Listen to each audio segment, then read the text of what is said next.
അങ്ങനെ നമ്മുടെ കല്യാണത്തിനൊക്കെ കഴിഞ്ഞെങ്കിലും നമ്മുടെ പുതിയ കപ്പിൾസ് ഇതുവരെ വീട്ടിലോട്ട് വന്നിട്ടില്ലായിരുന്നു. അപ്പോൾ ഇന്നലെ വൈകിട്ട് വിളിച്ചു പറഞ്ഞു ഇന്ന് വരുന്നുണ്ടെന്ന്.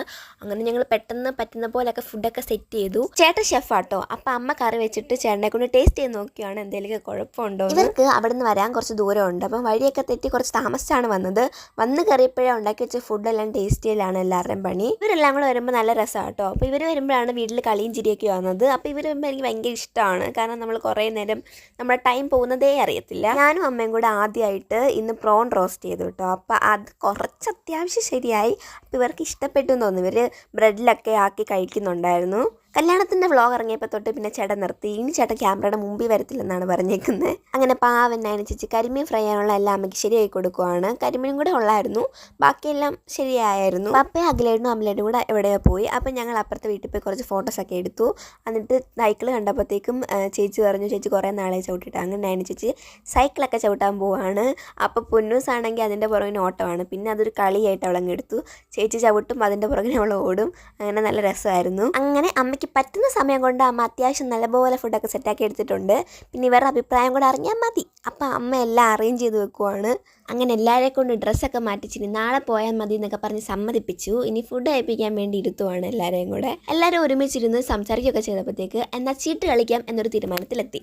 അപ്പോൾ ചേച്ചിക്കും അമ്മയ്ക്കും അത്യാവശ്യം അറിയില്ല, ചേച്ചിക്ക് അറിയില്ല, അമ്മയ്ക്ക് അത്യാവശ്യം അറിയാം. അപ്പോൾ ചേച്ചിയെ ഫസ്റ്റ് പഠിപ്പിക്കാൻ ആദ്യ റൗണ്ട് അങ്ങനെ കളിച്ചു. പക്ഷെ അതിൽ ഞാൻ തോറ്റു. എനിക്കറിയായിരുന്നു കളി, പക്ഷെ ഞാൻ എങ്ങനെ തോറ്റു. ഒരു സ്റ്റാർട്ടിങ് ഡബിൾ അതെല്ലാവർക്കും കാണുമല്ലോ. അങ്ങനെ അതിൽ അമലയാണ് കേട്ടോ ജയിച്ചതുകൊണ്ട് രണ്ടാമതിട്ടു. അതിൽ ഞാൻ ജയിച്ചു. ഞാൻ സെക്കൻഡ് ആയിരുന്നു, ഫസ്റ്റ് അഖിലേട്ടനായിരുന്നു കേട്ടോ.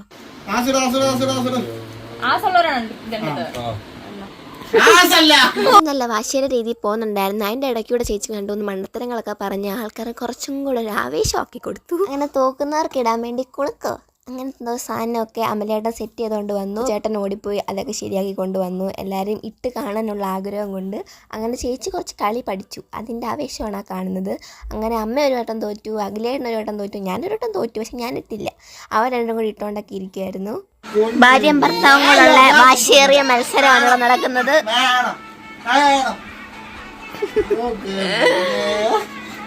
ഇതിൻ്റെ ഇടയ്ക്കൂടെ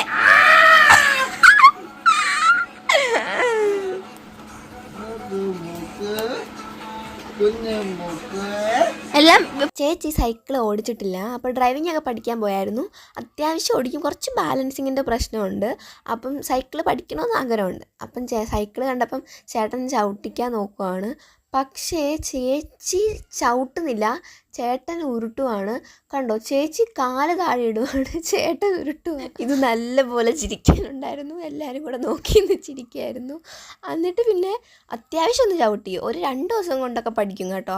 അതുപോലൊക്കെ ചവിട്ടാൻ തുടങ്ങിയായിരുന്നു. ഇതിൻ്റെ ഇടയ്ക്കൂടെ അവിടെ ഒരാൾ ധീര സാഹസ്യതൊക്കെ കാണിക്കുവാണ്. അങ്ങനെ ഞങ്ങൾ അവിടെ നിന്ന് ഇറങ്ങി ഞങ്ങൾ പുഞ്ച കാണിക്കാമെന്ന് പറഞ്ഞ് ഞാൻ കൊണ്ടുപോയതാട്ടോ. പക്ഷെ അവർക്ക് അവിടെയൊക്കെ ഇങ്ങനെ ഉള്ളത് കൊണ്ട് തന്നെ അവർക്ക് അങ്ങനെ വലിയൊരു കാര്യമായിട്ടൊന്നും തോന്നിയില്ല. പിന്നെ അങ്ങനെ ഒരു തണലുള്ള സ്ഥലം, വലിയ തണലൊന്നും ഇല്ല, എന്നാലും വെയിലുണ്ട്, എന്നാലും കാണാനൊരു നല്ല സീനറി ആയിട്ടുള്ള സ്ഥലം ഞാൻ കൊണ്ട് കാണിച്ചല്ലോ. അങ്ങനെ ഞങ്ങൾ ആളൊക്കെ കണ്ടപ്പോൾ പറയുന്നത് നല്ലൊരു സീനറി അല്ലേ, നമുക്ക് ഫോട്ടോസൊക്കെ എടുക്കാൻ പറ്റിയൊരു സ്ഥലം. പിന്നെ അവിടെ നിന്ന് 2-3 ഫോട്ടോസൊക്കെ എടുത്തു. ഞങ്ങൾക്ക് എടുത്തു തന്നു, ഞാൻ എടുത്തു കൊടുത്തു.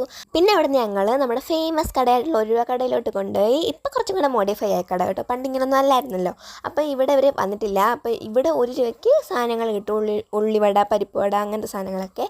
അപ്പോൾ അഖിലേട്ടനാണ് ചേച്ചിയും ഏത്തയ്ക്കാപ്പവും ബീഫും കഴിച്ചിട്ടില്ലായിരുന്നു. അപ്പോൾ അതൊക്കെ ട്രൈ ചെയ്തു. ഇവിടെ വന്ന് ഞാൻ കഴിച്ചിട്ടുണ്ടായിരുന്നു, ഇവിടുത്തെ കഴിച്ചിട്ടില്ലായിരുന്നു. പിന്നെ മറ്റേ കോയിൻ പൊറോട്ട ഇല്ല, അതൊക്കെ കിട്ടും. അവിടെ 5 രൂപ എന്തോ ഉള്ളൂ. ഞാൻ അത് കഴിഞ്ഞ് വന്നപ്പോഴേ പറഞ്ഞായിരുന്നു അഴീക്കലൊക്കെ പോകാമെന്ന്. അങ്ങനെയൊക്കെ പറഞ്ഞാണ് ഇവരെ പിടിച്ച് നിർത്തിയത്, നാളെ പോകാമെന്നൊക്കെ പറഞ്ഞ്.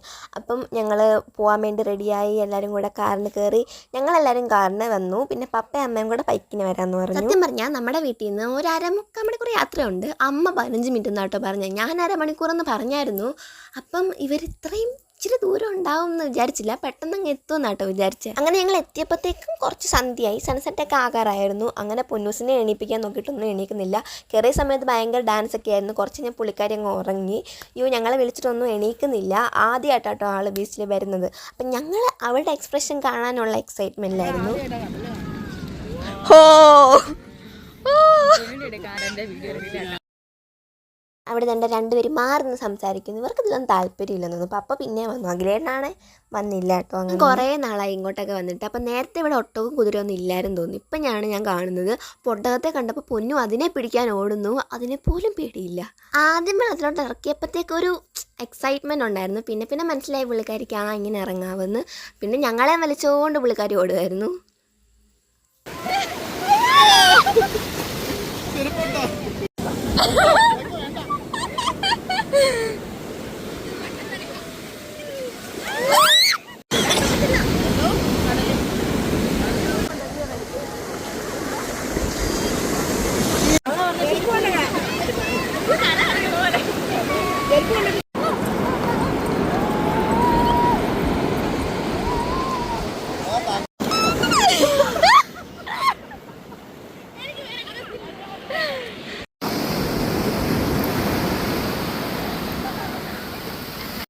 അങ്ങനെ അത്യാവശ്യം ഇരുട്ടിയപ്പോഴത്തേക്കും ഞങ്ങൾ തിരിച്ചു ഐസ്ക്രീമൊക്കെ മേടിക്കാൻ വേണ്ടി പോയി. ഇച്ചിരി കൂടെ നേരത്തെ വരുവാണെങ്കിൽ നമുക്ക് ഇച്ചിരി നേരം കൂടെ ഇവിടെ നിൽക്കാമായിരുന്നു. പിന്നെ ഞങ്ങൾ ഐസ്ക്രീമൊക്കെ മേടിച്ചു. എന്നിട്ട് ഞങ്ങൾ കുറേ നേരം അവിടെ പോയി ഇരുന്നു. കുറേ നേരം സംസാരിക്കുകയൊക്കെ ചെയ്തു. പിന്നെ ക്യാമറ കൊണ്ടുവന്നായിരുന്നു. അപ്പോൾ ക്യാമറ ഞാൻ ഇവർക്ക് കുറച്ച് ഫോട്ടോസൊക്കെ എടുത്തു. ഞാനാണ് ഐസ്ക്രീം കഴിച്ചുകൊണ്ടിരുന്നപ്പോഴേ അവർക്ക് ഫോട്ടോ എടുത്ത് കൊടുക്കാൻ പറ്റും. അപ്പോൾ ഞാൻ ഐസ്ക്രീം അമ്മയുടെ കൊടുത്തിട്ട് കഴിക്കല്ലേ എന്ന് പറഞ്ഞിട്ടാണ് പോയത്. ഞാൻ തിരിച്ചു വന്നപ്പോൾ ഐസ്ക്രീം ഇല്ല. അമ്മ പറയുമ്പോൾ കാക്കുത്തി കൊണ്ടുപോയെന്ന്. എനിക്ക് അങ്ങനെ പൊന്നു ഫ്രണ്ട് ഇരിക്കണമെന്നും പറഞ്ഞ് അങ്ങനെയൊക്കെ കയറി ഫ്രണ്ടിലിരുന്നു. ഇന്നങ്ങനെ ഉറങ്ങിയിട്ടില്ല. അപ്പോൾ അതിൻ്റേതായിട്ടുള്ള ബുദ്ധിമുട്ടൊക്കെയാണ് കാണിക്കുന്നത്. പിന്നെ ഇവർ രണ്ടുപേരും പോയി ഡ്രസ്സൊക്കെ മാറിയായിരുന്നു. ഇവർ ഫുൾ നനഞ്ഞിരിക്കുമായിരുന്നു. ഇങ്ങോട്ട് വന്നപ്പം പപ്പ ഫ്രണ്ടിൽ പോകുന്നുണ്ട്. പപ്പയുടെ കൂടെയാണ് പോയത്. അപ്പോൾ തിരിച്ച് വന്നപ്പോഴത്തേക്ക് പപ്പ മറ്റേ ബ്രിഡ്ജ് വഴിയാണ് പോയത്. പക്ഷെ ഞങ്ങളത് കണ്ടില്ല. പപ്പ അവിടെ എവിടെയെല്ലാം കാണുമെന്ന് പറഞ്ഞു ഇങ്ങനെയൊക്കെ തപ്പിപ്പിടിച്ച് ഗൂഗിൾ മാപ്പ് ഒക്കെ നോക്കി എങ്ങനെയോ ഞങ്ങൾ എത്തേണ്ട സ്ഥലത്തൊക്കെ എത്തി. ഞങ്ങൾ ഫുഡ് കഴിക്കാൻ വേണ്ടി ഒരു ഹോട്ടലിലെത്തി. അപ്പോഴത്തേക്ക് സൈഡിൽ ഒരു കട കണ്ട് അവിടെ ഞങ്ങൾ കയറി. ചുമ്മാ നോക്കാനൊക്കെ. പിന്നെ ചേച്ചിയും ചേട്ടനും കയറി എന്തൊക്കെയോ വാങ്ങിയിട്ട് ഇറങ്ങിയിട്ട് ഞങ്ങൾ ഫുഡ് കഴിക്കാൻ കയറി. മറ്റൊരു കട കയറില്ല. അപ്പോൾ ചേട്ടന്മാരൊക്കെ അതുകൊണ്ട് വയറ് ഫില്ലായിരിക്കും എന്നാണ് പറഞ്ഞത്. പക്ഷെ ഞങ്ങൾക്ക് വിശന്നായിരുന്നു. ഞങ്ങൾ അന്ന് ഒത്തിരി കഴിച്ചൊന്നുമില്ലായിരുന്നു. പിന്നെ പൊന്നൂസിന് മുട്ടയൊക്കെ വാങ്ങിച്ചു കൊടുത്ത് അത് വെച്ച് ഒതുക്കി ഇരുത്തിയേക്കുമായിരുന്നു. പിന്നെ പ്ലേറ്റ് അങ്ങോട്ട് വെച്ചപ്പോൾ തൊട്ട് അവിടെ ചെണ്ടമേളവും ഗാനമേളയൊക്കെ ആയിരുന്നു. അങ്ങനെ ബുദ്ധിമാനായ പപ്പ ഞങ്ങൾ ഓർഡർ ചെയ്തതൊന്നും അല്ല ഓർഡർ ചെയ്തിരുന്നത്. അതുകൊണ്ട് പപ്പയ്ക്ക് നേരത്തെ വന്ന് പപ്പ ഫുഡും കഴിച്ചു കഴിഞ്ഞായിരുന്നു. ഫുഡൊക്കെ ഓർഡർ ചെയ്ത് കുറേ നേരം എടുത്തോട്ടെ ഫുഡ് വരാൻ വേണ്ടി. ആ സമയം കൊണ്ട് പൊന്നവിടെ ഭയങ്കര ചെണ്ടമേളം നടത്തിക്കൊണ്ടിരിക്കുകയായിരുന്നു ആ പ്ലേറ്റിൻ്റെ മണ്ടയ്ക്ക്. ഞങ്ങൾ വിചാരിച്ചു ആ പ്ലേറ്റിന് ഇന്ന് വില പറയേണ്ട വരുമായിരിക്കും.